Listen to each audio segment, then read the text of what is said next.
Hey guys, so I'm on my way to the service appointment. It is at 11:30, and like I said, I'll take you guys along with me. Um, so let's see. Um, Hopefully, Tesla fixes the problems I have. Funny thing is, I was just using the basic autopilot while driving here. It's a 15-minute drive. Phantom braked, clean road. There was nobody in front of me for about 300 or 400 meters. And it did it. So what can you say? Anyways, let's continue the journey. Here we are at the service center, and there's quite a few cars there. So let's see how this process goes. Alright guys, so my car has been dropped off at the service center. So they had to give me a loaner car because the guy said it will take a while to fix it. Hopefully today. They gave me another Tesla. This is the loaner they gave me. It's a 2020 Model 3 standard range. It has about 32,000 kilometers. And for that kind of range, for those kind of kilometers, it drives pretty well. So anyways, I'm still waiting for my car. It's going to be about another 2 or 3 hours before I'm able to pick it up. So I'll be driving this around for a while. Alright guys, so I got my car back.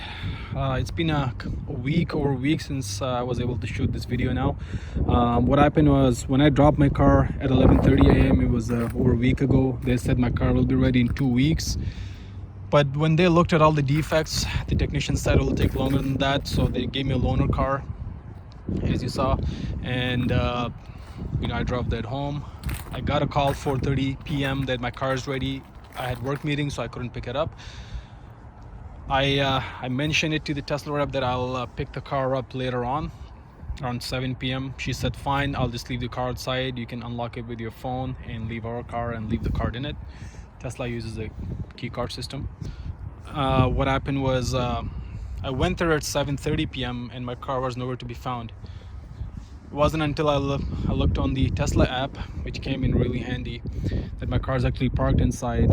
So anyways, I had to come the next day, pick my car up. I looked at all the fixes and drove away. I was in a rush, which is not always a good thing. 2 days later, I found the same problem I was having with the car from day one. It was the steering column was making that crunching sound. And I made another service appointment because originally they had forgot to fix it, even though I did mention it to them. So made another appointment, went there. The technician said it will take about 15 to 20 minutes to fix it. They just got to replace like a plastic cover. Went there at 2 o'clock, got out of there by 4:35. That's how long it took. So as some of you said, they will not fix all of the defects that were in the car. They only were able to fix some of the defects. So let's just get right to it. So the hood alignment I had talked about in the previous video, they said they will not fix it. It's within spec. So it's the area right here on both sides. They did not fix that. The door alignment, he said he will do it as close as possible. It's a bit better than before. They were able to fix the piece right here, the trim piece. They just basically replaced it, so that's done. If you remember from the previous video, if you haven't watched it, I'll put the link up below. There were a lot of problems in the back by the trunk area, so they were able to fix the tail lights a little bit. I don't know if you can see it, but it's better. It's definitely better. The trunk alignment itself, he could not fix. If you remember this piece right here, it is extruding out actually still. So the tech said I cannot fix that, because if he does that, the trunk will hit every time it opens the C-pillar there. So he could not fix the trunk.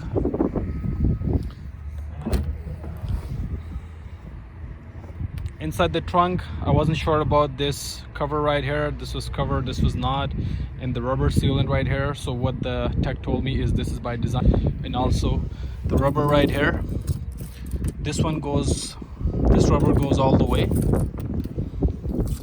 and this one stops right here. The reason for this is because of the strut. On the inside, if you remember the liner, it is fixed now. Zoom in.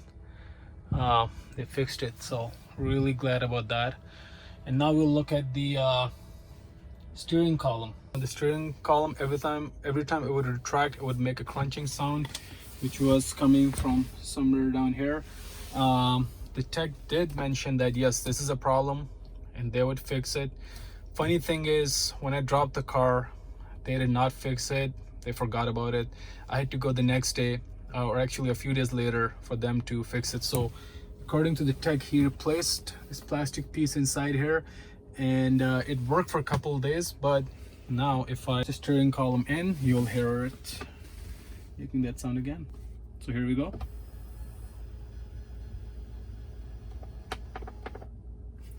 I don't know if you can hear it. Let's try it again.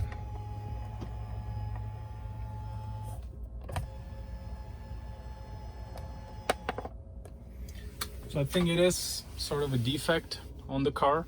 I don't think they'll be able to fix it. So a few suggestions for those of you who are picking up a new car, and you know, there are some issues. The first thing is, if you do not like if you're not satisfied with the delivery at the time of delivery, you can reject the delivery and ask for another car. So do that when you're picking up your car. The second thing is, if you accept the delivery, take a lot of pictures right there on the spot, make a video so you have proof of it. And when you go to the Tesla service appointment, what you want to do is walk with the technician around the car, have him drive it, you know, pinpoint all the issues. The reason for that is, when the technician walks around with you, when you point out problems to him, he's going to put a little green dot, red dot. They have a color code system, and he will walk around with you. He will color code, he'll put those dots on the car like stickies, and then he'll fix it. So for example, in my case, I had to go back another time just for the steering wheel column to be fixed, because he did not put the little sticky thing on it, and I forgot to mention it to him, which I should have done. But that's my suggestion.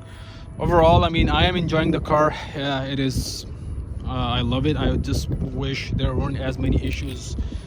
I just wish the quality was much better, but again, it's Tesla is famous for its quality issues, and you know, other manufacturers have it too. But at the end of the day, you know, I definitely love the car. I'm looking forward to driving it more, enjoying it, learning about it. And you know, if you haven't already done so, please do subscribe. It will help me a lot to put more videos, fun videos, and some informative videos for those of you thinking of buying an EV car in the future. I think it will help you a lot. So definitely subscribe, share the video as much as you can, and if you're buying a Tesla, use my referral link below. You know, why not get free 1,000 miles or 1,500 kilometers of supercharging, enter into a draw to win a Model Y. Nothing to lose there. So I've said before, I'll be putting a ton more videos, and definitely hope to catch you guys in the next video.